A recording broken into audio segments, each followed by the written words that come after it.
जबरदस्ती झगड़ा करने की आपको जरूरत क्या थी कि जब वो हार्मोज का समुद्री मार्ग 60% से ज्यादा ईरान के रास्ते में आता है, ईरान के कब्जे में आता है, इसलिए आपने जानबूझकर देश को संकट में डाला है। ये संकट आया हुआ संकट नहीं है, ये लाया हुआ संकट है। और आज जो कहा गया कि हार्मोज समुद्री मार्ग खुल गया है, गलत जानकारी सदन को नहीं देनी चाहिए।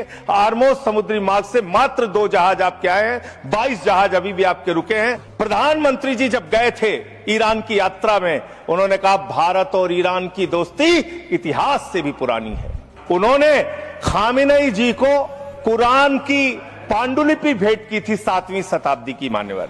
2019 तक भारत को ईरान से सस्ता तेल मिलता था, रुपए में तेल मिलता था, गैस मिलती थी, हमारा मित्रतापूर्ण संबंध था उनसे। तो ये संकट भारत के ऊपर आपने लाया है, ये आया हुआ संकट नहीं है। तो ये लाया हुआ संकट कैसे है? देश की जनता को नहीं पता था मान्यवर, आपको भी नहीं पता था, हमको भी नहीं पता था, लेकिन आदरणीय प्रधानमंत्री जी को पता था, देश के विदेश मंत्री को पता था कि जो हार्मोज का समुद्री मार्ग है, वहां से भारत की जरूरत का 60% कच्चा तेल आता है मान्यवर, और 50% भारत के जरूरत की गैस आती है, उसी रास्ते से आती है। यह बात नरेंद्र मोदी जी को, आदरणीय प्रधानमंत्री जी को पता थी।